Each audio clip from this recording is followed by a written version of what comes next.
우리 주변에 보면 이런 사람들이 있습니다. 이 사람, 저 사람, 이 집, 저 집 다 참견하고 다니는 사람들이죠. 무슨 일이 있으면 빠지지 않고 등장하는 사람들입니다.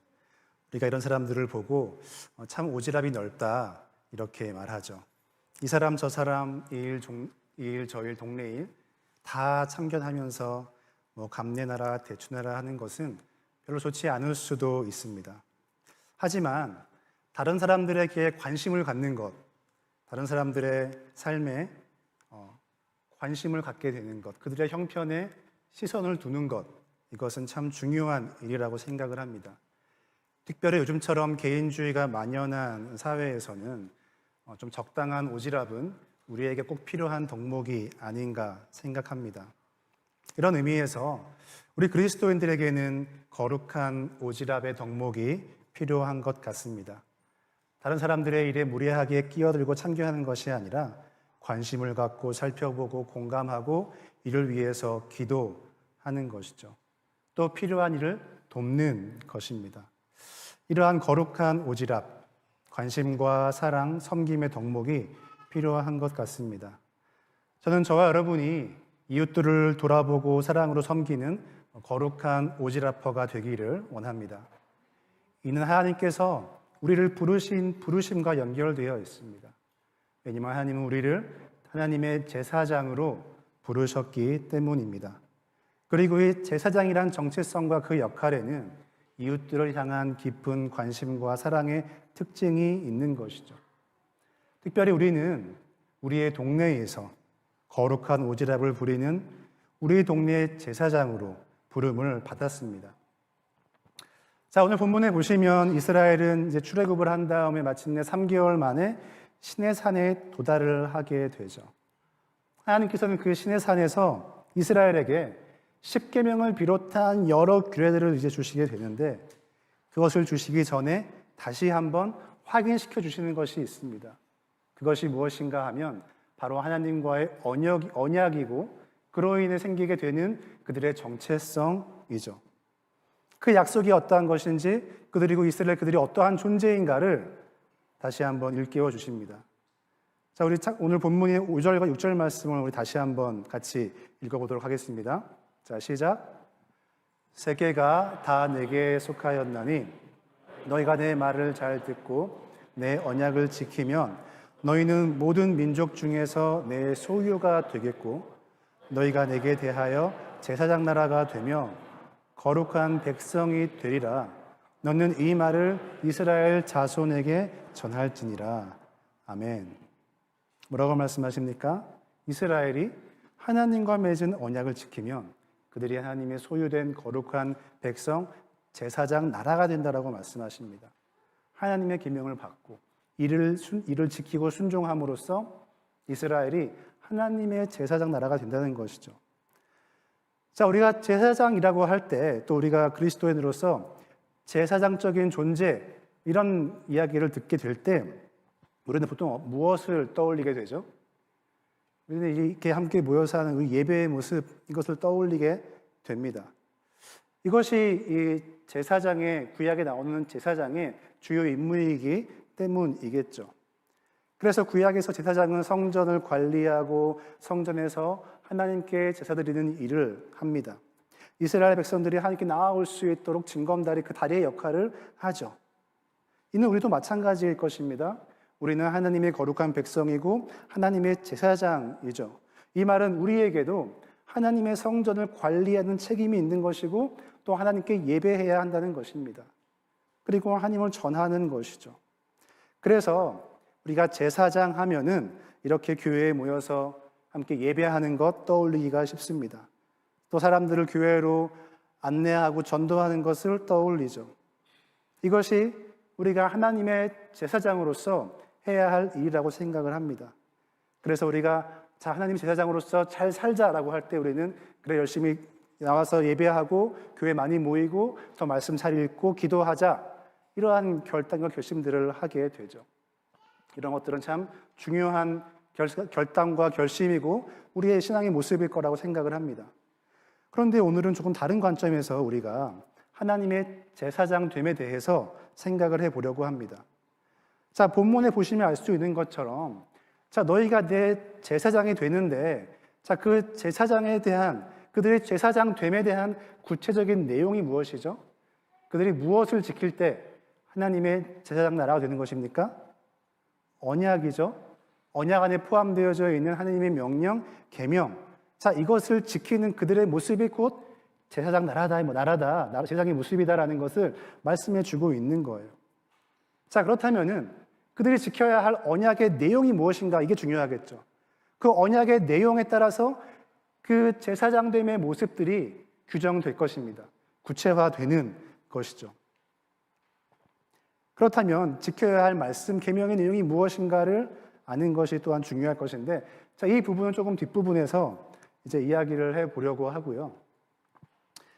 오늘 이 본문을 조금 다른 관점에서 보려고 할 때 우리가 또 알아야 할 한 가지 조금 신학적인 관점이 있는데요. 그것은 바로 성전 신학이라는 것입니다. 제가 이 시간에 성전 신학이 무엇인가에 대해서 여러분이 다 말씀을 드리면은 여러분이 은혜를 받을 수가 없으시기 때문에 마음에 시험 들 수가 있으시니까 그냥 간단하게만 좀 말씀을 드리도록 하겠습니다. 자, 이것이 무엇인가 하면은 성경 전체를 창세기부터 요한계시록까지 이 전체를 성전의 관점에서 바라보고 이제 성경을 해석을 하는 그러한 이제 신학이죠. 그러니까 하나님께서 천지를 맨 처음 창조하실 때에 이 온 세상을 하나님의 우주 성전, 이것으로 창조하셨다라는 것이고, 그리고 에덴 동산을 그 성전의 축소판으로 만드셔서 거기 누굴 세우셨죠? 아담을 세우셨죠. 아담을 최초의 제사장적인 존재로서 세우셨던 거예요. 그리고 아담을 통하여서 그 창조하신 온 천지, 그 창조 세계가 하나님의 성전으로 세워지기를, 하나님의 그 성전이 그렇게 확장되기를 계획하셨던 것입니다. 그러니까 하나님께서 천지를 창조하신 그 가장 중요한 목적 중에 하나가 그 온 천지가 하나님의 성전됨이었다라는 것이죠.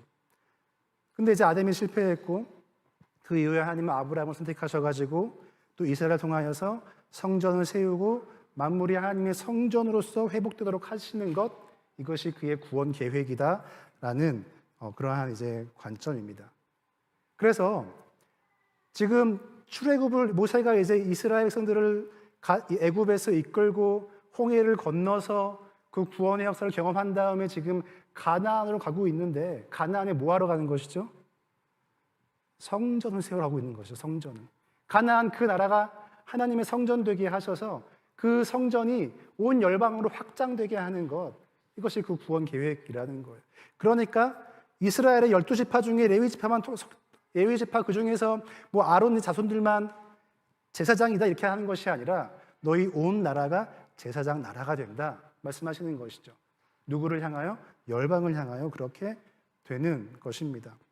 그리고 신약에 오면 참된 성전이신 예수님께서 이 땅에 오심으로써 이제는 더 이상 어떤 물리적인 성전이 아닌 그의 성도들을 성전으로 세우시고, 이제는 믿는 자들을 통하여서 온 만물이 하나님의 성전 되도록 하시는 그 일을 이루어 가시고, 그 일이 종말 때에 예수님께서 다시 이 땅 가운데 오실 때에 완성된다. 뭐 이제 이런 내용인 거예요.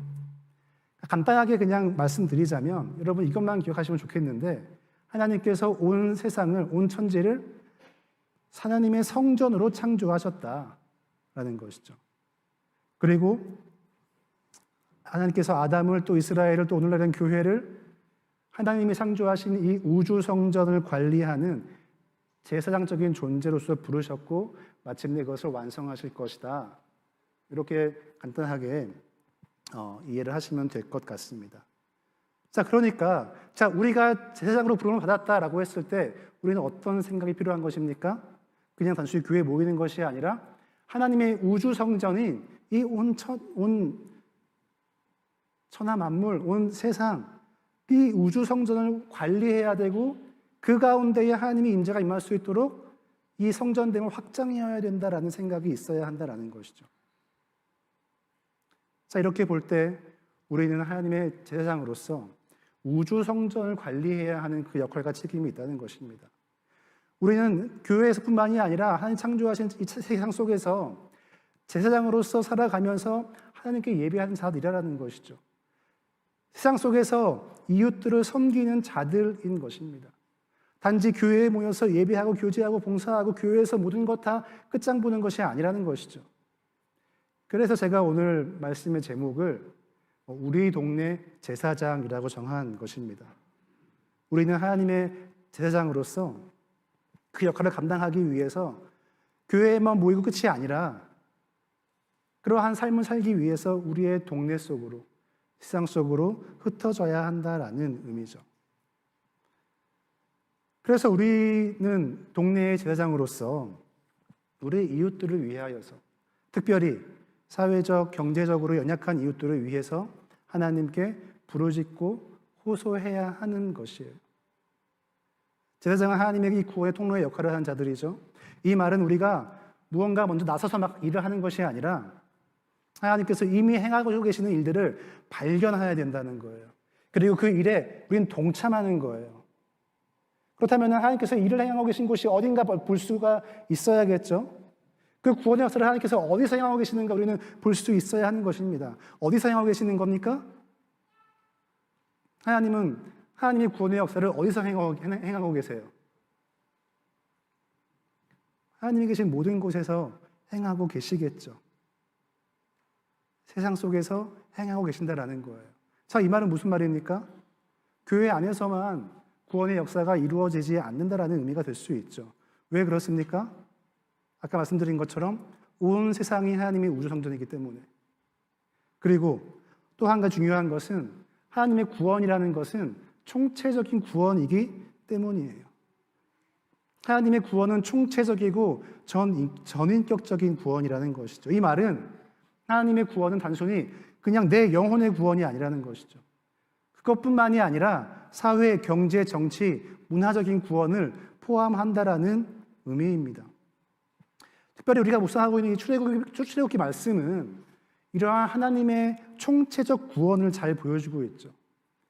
출애굽기 내용의 이 핵심 내용이 무엇입니까? 바로 이스라엘 백성들이 출애굽을 하는 내용, 애굽에서 탈출해서 구원받는 내용인 것이죠. 자, 이스라엘 백성이 애굽에서 나오게 되는 것은 무엇입니까? 무슨 의미입니까? 그들이 애굽에서 귀족 생활을 하다가 잘 먹고 잘 살다가 나오게 되는 것입니까? 아니죠. 400년 동안 노예 생활을 하다가 그들은 이제 해방을 받은 거예요. 자유를 되찾은 것이죠. 주권을 되찾게 된 것입니다. 그들이 하나님께 부르짖을 때 하나님께서 그들의 그 억압받는 백성의 그 고통의 소리를 외면치 않으시고 마침내 그 소리를 듣고 그들을 구원하신다, 그들을 해방시키신다라는 것이죠. 출애굽기 2장 23절에서 24절에서 이렇게 말씀하시는데요. 25절까지의 말씀인데 우리 같이 한번 읽어보겠습니다. 자, 시작.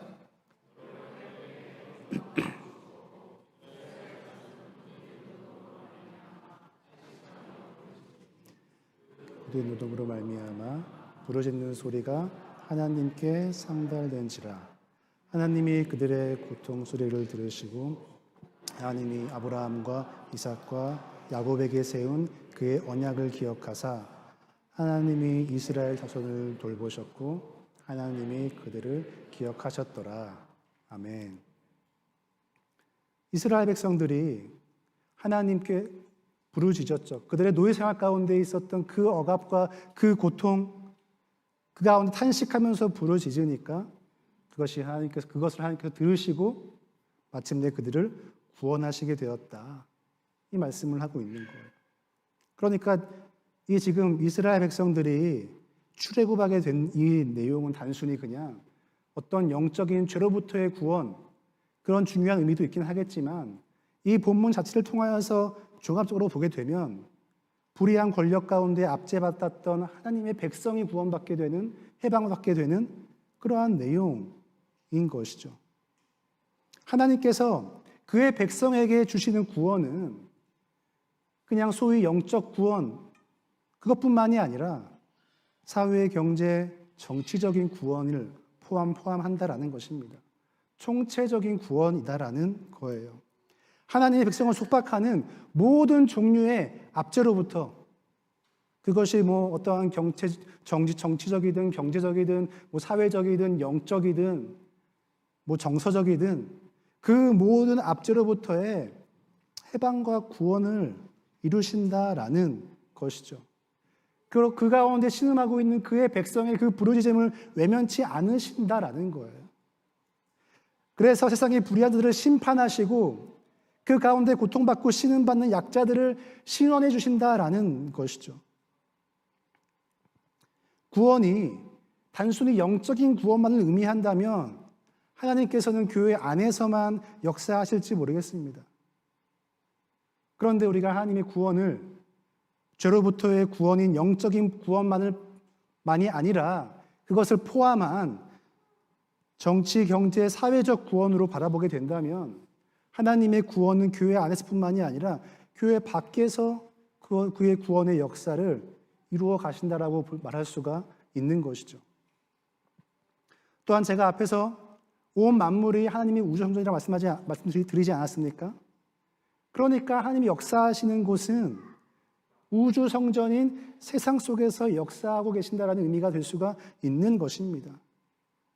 물론 하나님은 교회 안에서도 일하십니다. 우리 공동체 안에서도 우리에게 특별한 은혜들을 주시며 일하시죠. 그런데 어쩌면 교회 안보다 교회 밖에서 더 크고 놀라운 일들을 행하고 계실지도 모르겠습니다. 만약에 하나님께서 교회 안에서가 아니라 교회 밖에서 크고 놀라운 일들을 행하신다면 우리의 시선이 그냥 내 삶, 우리 교회 안에만 머물러서는 안 되는 것이겠죠. 세상으로, 이웃으로 돌려야 하는 것입니다. 왜냐하면 우리는 제사장이고 또 제사장이니까 하나님의 일에 동참을 해야 하기 때문인 것이죠.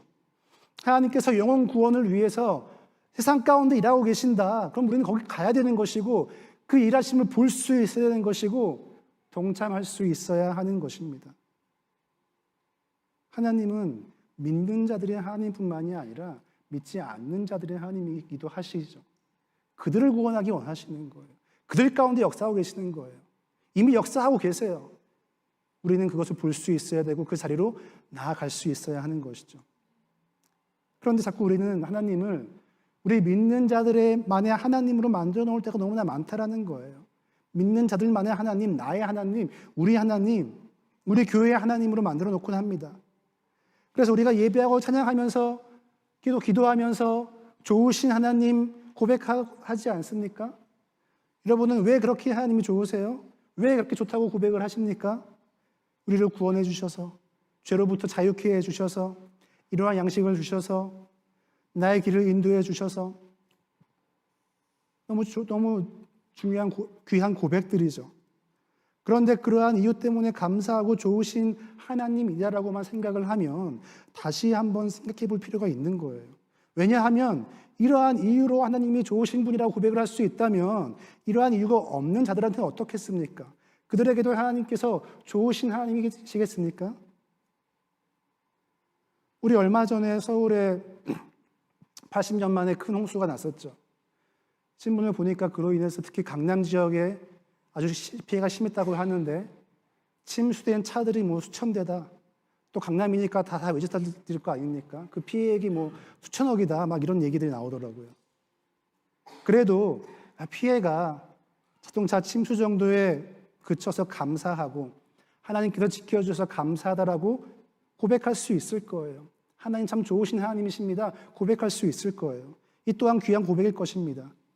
그런데 그렇다면 이 폭우로 인하여서 큰 피해를 입었던 낙후된 지역에 계셨던 분들, 가게가 침수되어가지고 생계의 길이 막막해지신 분들, 집이 반지하에 있어서 집이 침수되고 심지어 목숨까지 잃었던 분들, 그분들도 그래도 이 정도니까 다행이다, 감사하다, 하나님 좋으신 분입니다 말할 수 있을까요? 그들에게도 하나님 좋으신 분입니까? 여러분이 그분을 처절하면 어떻겠습니까? 전쟁이 나거나 홍수, 가뭄, 이런 자연재해가 나거나 경제 위기가 찾아올 때 이러한 위기는 모두에게 동일하게 찾아올 수 있지만 그로 인한 타격의 정도는 모두에게 동일하지 않습니다. 언제나 취약한 자들, 그들이 먼저 희생당함을 우리는 볼 수 있죠. 이들의 삶의 벼랑 끝으로 몰릴 가능성이 훨씬 높습니다. 그래서 우리 교회 안에는 먹고 살 만한 분들이 상대적으로 좀 많다고 생각을 해요. 통계적으로 봐도 그래요. 특히 한국 사회 안에서는 이미 기독교는 중산층의 종교가 되었죠. 모두 다 그렇지는 않을 수 있겠지만, 그래서 일반적인 통계를 볼 때에 교회 안에는 사회적, 경제적으로 안정적인 분들이 조금 더 많으십니다. 그래서 우리가 지금 겪고 있는 이런 경제의 위기, 전염병의 위기, 그래서 좀 더 우리 삶이 팍팍해졌을 수도 있고 고단할 수도 있긴 하겠지만 삶의 벼랑 끝으로 몰리는 경우는 많지 않은 것 같습니다. 그런데 우리가 이렇게 모여서 그래도 하나님 이렇게 먹고 살만하게 해주시니까 감사하고 그래서 하나님 참 좋으신 분입니다. 이런 고백만 우리 가운데 있으면 이건 위기적인 믿음일 수 있는 것이죠. 하나님을 그냥 이기적인 존재로 만들어버리는 게 아닌가 생각을 하는 것입니다. 하나님을 먹고 살 만한 자들의 하나님으로만 만드는 것이 아닌가 생각을 해봅니다. 그런데 하나님은 평안하고 먹고 살 만한 자들의 하나님이 아니라 먹고 살기 힘든 자들, 삶의 벼랑 끝에 내몰린 자들의 하나님이시고 그들과 함께 하시고 그들 가운데 일하고 계시는 하나님이실 가능성이 훨씬 높다라는 것이죠. 그럼 우리 어떻게 해야 합니까? 하나님 제사장으로서 우리 어떻게 해야 합니까? 말씀드린 것처럼 하나님이 계시는 곳, 일하시는 곳으로 가야 하고 그곳에 있어야 하고 그곳에서 하나님의 일에 동참해야 하는 것입니다. 내 형편에 감사하는 것에 끝나는 것이 아니라 다른 어려운 이웃들의 형편을 보면서 하나님께 좀 호소할 수 있어야 되는 것이죠. 하나님 도우심을 구할 수 있어야 되는 것이죠. 아니 하나님 왜 저 어려운 자 도와주지 않으십니까? 왜 내버려 두십니까? 왜 반지하자 사는 분들만 더 큰 고통을 당해야 합니까? 하나님께 탄식하고 호소할 수 있어야 하는 것입니다. 내 처지에 감사하고 만족하고 끝이 아니라 그 이웃들의 형편들을 보면서 그들의 고난들을 보면서 그들을 위해 부르짖고 탄식하는 것, 이것이 그리스도의 모습이지 않는가 생각을 합니다. 왜냐하면 하나님은 그의 백성들의 호소를 들으시는 분이시기 때문이에요. 그 탄식을 들으시기 때문이에요. 그리고 마침내 그들을, 그 가난한 자들을, 힘없는 자들을, 억눌린 자들을 건지시고 구원하시는 분이기 때문이에요. 그래서 우리가 하나님께 고백할 수 있는 거예요. 하나님 좋으신 분이십니다. 그렇지 않고 그냥 내 형편에 감사해서 하나님 좋으신 분입니다라고 하면 고백하는 것은 그건 하나님을 반쪽짜리 하나님밖에 만드는 것이 아닌 것이죠. 마침내 하나님의 나라가 이 땅 가운데에 완성될 때에 그 악인들을 심판하시고 고통받는 자들, 반지하에 사는 자들을 구원하실 분이기 때문에 이스라엘의 부르짖음을 들으시고 그들을 잊지 않으시고 마침내 출애굽 시키셨던 것처럼 힘없이 억울한 일을 당하는 자들의 소리를 들으시고 마침내 그들을 신원해 주실 것이기 때문에 그들의 그 억울함을 풀어주실 것이기 때문에 좋으신 분인 거예요. 하나님의 나라에서는 이러한 자들이 정치적, 사회적, 경제적 그 모든 억압으로부터 해방되고 구원받을 것이기 때문에 하나님은 좋으신 분이고 하나님 나라가 좋은 나라인 것입니다. 우리에게 이러한 고백이 있어야 우리는 하나님을 나만을 위한 하나님, 우리만을 위한 하나님, 믿는 자들만을 위한 하나님이 아닌 온 세상을 사랑하시고 구원하시는 하나님으로 믿게 되는 것입니다. 그래서 우리가 하나님께 호소하고 부르짖을 수 있어야 되는 거예요. 그냥 내 어려움, 내 아픔, 내 상처만 그냥 주구장창 붙들고 그 상처 핥으면서 있는 것이 아니라 우리의 이웃들의 형편들을 살펴보며 그들을 위하여서 하나님께 대신하여 호소하고 부르짖는 이러한 제사장적인 모습이 우리 가운데 필요한 것입니다. 이것이 하나님께서 우리를 제사장으로 부르시는 이유인 것입니다. 교회 건물에 모여서 일주일에 한 번 예배하고 교제하고 여기서 봉사하고 끝내지 말고 하나님이 임재하시고 일하시고 계시는 여러분 각자의 동네에서 일터에서 세상 속에서 제사장으로 살아가며 거기서 하나님을 만나고 하나님을 경험하면 좋겠습니다. 이를 위해서 하나님께서 이스라엘을 부르신 것이고 또한 그들에게 무엇을 주십니까? 십계명을 주시죠. 제가 앞에서 말씀드렸던 것처럼 제사장 나라의 구체적인 모습은 십계명과 그 이후에 주어지게 되는 그 율법의 내용들에 의해서 규정될 거예요. 그것을 지키는 것이 곧 제사장의 모습이기 때문이겠죠. 그리고 이 십계명, 이 율법들은 곧 무엇입니까? 하나님의 새로운 창조의 질서인 거예요. 하나님께서 창세기 1장에서 새로운 창조를 질서하시죠. 근데 1장 2절에 뭐라고 말씀하시죠? 흑암 가운데 혼돈하였다 이런 말씀을 하세요. 그러면서 그 창조를 주시면서 6일 동안 창조를 하면서 무엇이 주어집니까? 그 혼돈과 흑암 가운데 질서들이 주어지게 되는 것이죠. 하나님의 창조의 질서들이 주어지게 돼요. 마찬가지로 이제 이스라엘 백성들이 출애굽을 합니다. 이전에 그 혼돈과 흑암이 가득했던 그 애굽의 질서 가운데 그들이 살다가 홍해를 건너서 시내산에 이르러서 이제 하나님의 이 계명을 받는 것이죠. 새 창조, 그 구원의 새 창조의 새로운 질서들을 다시 받게 되는 거예요. 하나님의 백성들이 제사장으로서 행해야 할 새로운 창조의 질서, 따라야 할 새로운 창조의 질서인 것입니다. 이스라엘 백성들은 출애굽하기 전까지는 애굽의 노예로 살았어요. 노예일 때 가장 중요한 것이 무엇입니까? 뭐예요? 주인 하는 말 잘 듣고 겨우 밥 한 끼 그냥 얻어먹는 거, 이게 제일 중요하겠죠. 그나마 주인 기분 안 좋거나 잘 못하면 밥 한 끼도 못 얻어먹을 수도 있습니다. 그러니까 노예한테는 주인 눈치 보면서 시키는 일 잘하고 밥 얻어먹는 것, 이게 가장 중요한 거죠. 가장 중요한 가치예요. 그래서 먹고 사는 일에 목숨을 걸 수밖에 없는 것이죠. 그러면서 내 목숨은 주인한테 달려있다, 이 생각이 뿌리 깊이 박혀 있는 것입니다. 이것이 뭡니까? 노예의 근성이죠. 이스라엘이 꼭 그렇지 않았습니까? 우리가 지난주 말씀 묵상하면서 어땠습니까? 홍해바다를 건넜죠. 건넌 다음에 바로 어떻게 됐어요? 물이 없고 배고프고 하니까 뭐라 그래요? 이스라엘 백성들이 16장 말씀에 보면은 그때 애굽 땅에서 내가 그때 먹었던 그 고기 차라리 그냥 거기 있을 걸. 그냥 나와가지고 여기서 우리가 굶어 죽게 생겼네. 그러니까 애굽에 있었을 때 지금은 그들이 하나님의 백성으로서 자유가 주어졌는데 그 자유는 보지 못하고 노예일 때 바로의 억압을 받으면서 바로가 던져주는 그냥 그 고기 덩어리 한 조각, 떡 한 조각 얻어 먹었을 때가 더 좋았다, 이 이야기를 하고 있는 것이죠. 근데 그거 얻어 먹으려면 뭐 해야 되는 거예요?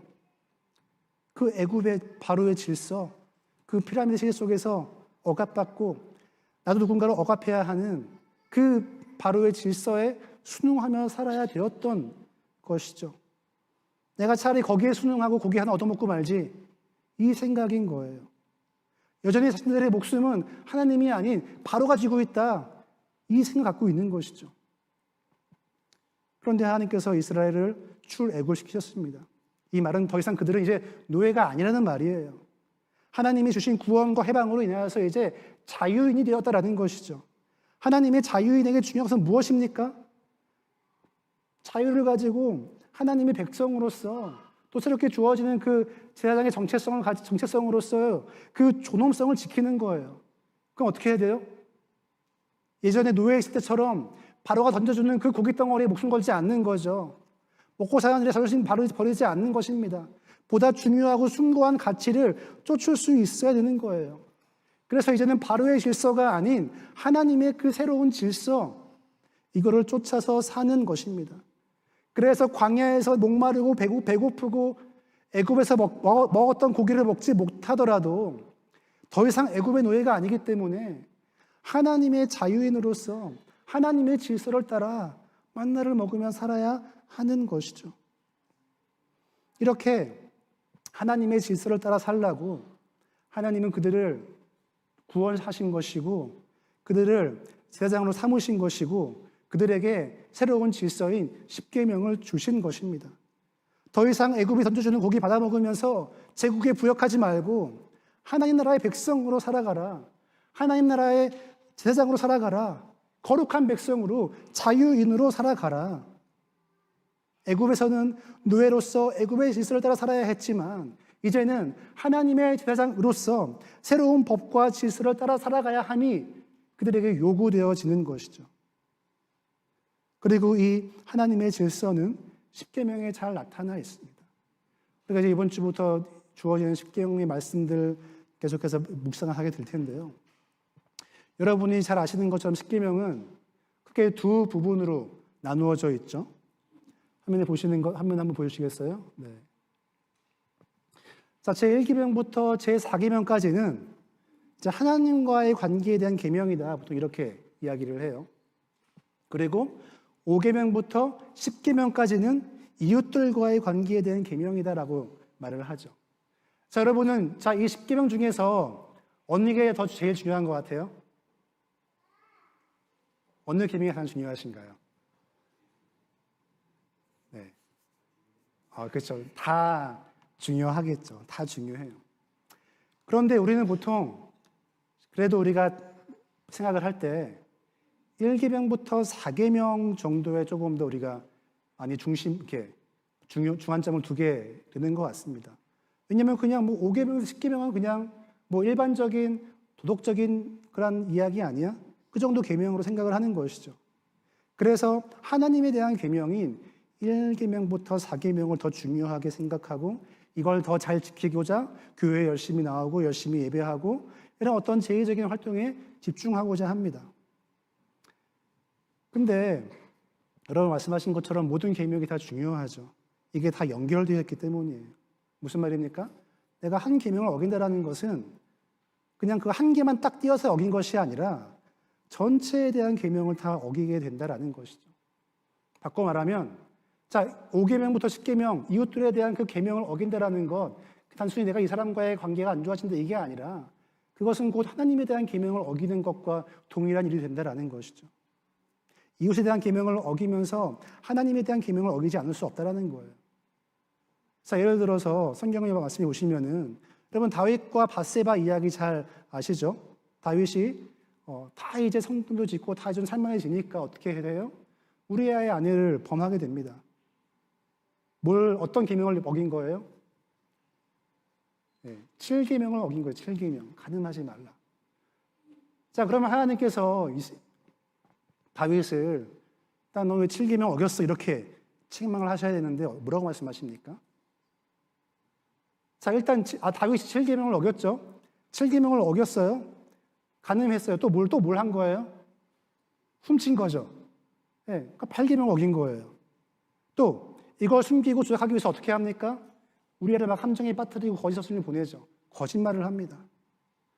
그리고 또 이 모든 것이 어디서 비롯된 것입니까? 10계명. 탐심에서 비롯이 되게 된 것이죠. 그리고 자신의 탐심을 따라서 밧세바를 범하게 된 것, 곧 자신의 욕망이 하나님의 말씀보다 앞선 거예요. 뭘 어긴 거예요? 1계명을 어긴 것이죠. 그래서 하나님께서 나단 선지자를 통하여서 다윗에게 책망하시죠. 너가 나를 멸시했다. 그러니까 다윗은 어떻게 보면 그냥 7계명 이거 하나 범한 건데 하나님은 그게 아니다. 넌 날 멸시했다. 결국 10계명 전체를 범했다라는 것이죠. 또 주님께서 마태복음 7장 12절 말씀에도 보시면은 남에게 대접을 받고자 하는 대로 남을 대접하라. 그러니까 남을 대접하라고 말씀하세요. 근데 그게 끝이 아니라 뭐라고 말씀하세요? 남을 대접하는 것이 뭐라?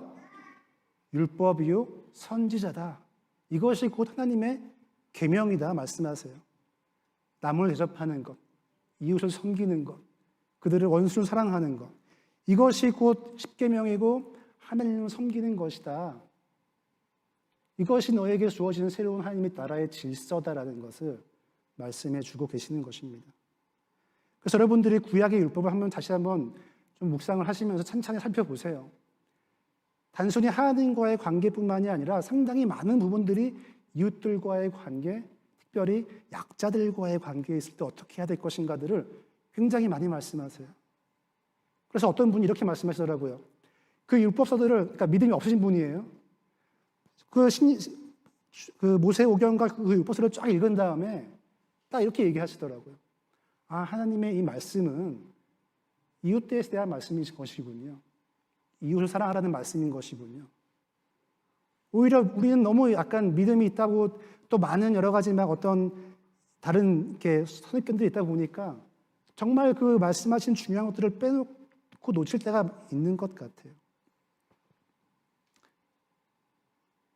하나님께서 이스라엘에게 제사장으로서 따라야 할 하나님 나라의 질서는 하나님이 허락하신 이웃들, 약자들을 잘 섬기며 더불어 잘 살라라는 이러한 말씀인 것입니다.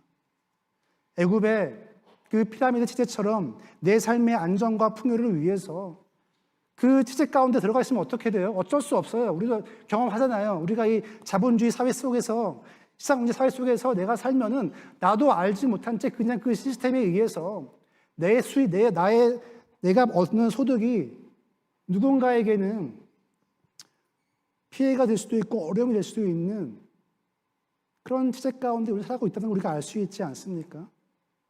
그러니까 그러한 시스템에서 살지 말고 거기에 순응하지 말고 하나님을 중심으로 낮은 곳에서 겸손하게 섬기며 살라 말씀을 하시는 거예요. 이웃들을 향한 깊은 사랑과 관심을 갖고 살라는 것이죠. 그리고 그렇게 섬겨야 할 이웃들은 교회 안에도 많지만 교회 밖엔 더 많다는 거예요. 그렇죠? 아닌가요? 우리 에드먼튼 한인 교민 사회 몇 명이죠? 네, 한 2, 3천 명 얘기하죠. 그 중에 교회가 한 10여 개가 있고, 교회 나오시는 분들 다 해봤자 1,000 몇백 명 되겠죠. 그 중에서도 또 우리 교회 안에 분은 몇 분이세요? 한 150분. 우리 얼마나 좁아요? 우리의 이웃들이 얼마나 좁습니까? 근데 이 교회 밖으로 우리의 시선을 돌리면 우리가 섬겨야 할 이웃들이 너무나 많다는 것입니다. 이것이 제사장적인 삶을 규정하는 내용이 되는 거예요. 제의적이고 종교적인 삶을 넘어서서 이웃들을 돌보고 섬기며 그들에게 하나님의 은혜가 미치도록 살아가는 것입니다. 이 10계명의 내용이 제사장적인 삶의 구체적인 내용을 규정하게 되는 거예요. 이 10계명의 정신을 지키며 살아가라고 말씀하시는 것입니다. 그렇기 때문에 이러한 관점을 확대해서 보면 우리가 소위 말하는 신앙생활이라는 것, 믿음생활이라는 것, 제의적이지 않다는 것이죠. 교회 안에서만의 활동으로 국한될 수 없다라는 거예요. 예배, 기도, 말씀 묵상으로 제한될 수 없다는 거예요. 오히려 제사장적인 삶은 교회 밖에서, 집 현관문 밖에서, 일상에서, 동네에서, 일터에서 이루어지게 되는 것이죠. 여러분의 제사장적인 영적인 삶이, 믿음의 삶이 그곳에서 이루어지는 것입니다. 사랑하는 성도 여러분, 하나님은 우리를 하나님의 제사장으로 부르셨어요. 우리는 제사장적인 삶을 살아가야 합니다. 그렇게 하기 위해서 우리가 교회 나와서 예배하고 성경 읽고 기도하는 것 너무나 중요하죠. 아주 본질적인 부분이에요. 그런데 저는 여러분이 교회 밖에서, 여러분의 동네에서 제사장으로 살아가기를 더욱 축복합니다. 집 문을 열고 나가서 옆집 사람한테 하나님의 제사장이 되어주세요. 직장 동료에게 제사장이 되어주세요. 그들에게 그냥 전도하고 교회 나가게 하라는 그런 의미가 아니에요. 우리의 동네 제사장이 되어서 그들의 삶에 깊은 관심과 사랑을 갖고 그들을 위해서 기도하고 섬기라는 것입니다. 옆집 사람과 그들의 가정의 형편들을 좀 알아보고 그들을 위해 기도하고 또 동네에 어려운 이들이 없지는 않은지 살펴보면서 그들을 위해서 하나님께 호소하는 것이죠. 왜냐하면 하나님이 그곳에 계시기 때문이에요. 하나님께서 그곳에서 일하고 계시기 때문이에요. 그래서 우리가 하나님의 계명, 하나님의 질서를 따라 살아야 할 곳은 교회 안에서만이 아니라 동네인 것입니다.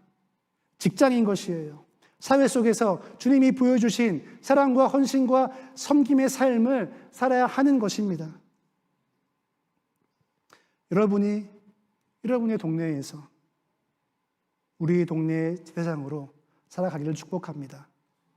그럴 때 여러분은 하나님께서 여러분의 동네에서 그 이웃집 가운데 계시고 역사하고 계시는 것들을 보게 될 거고 그 사역에 동참하게 될 거예요. 마음껏 하나님 주시는 그 여러 가지 많은 상상력을 가지고서 우리는 다양한 모습으로 그들을 섬길 수 있을 것입니다. 그럴 때에 하나님께서 여러분의 동네를 하나님의 우주 성전으로 세워 가실 것입니다. 그런 하나님의 부르심에 응답하면서 나아가는 저 여러분 되시기를, 우리 모든 믿음의 공동체 되기를 주님의 이름으로 축복합니다. 아멘.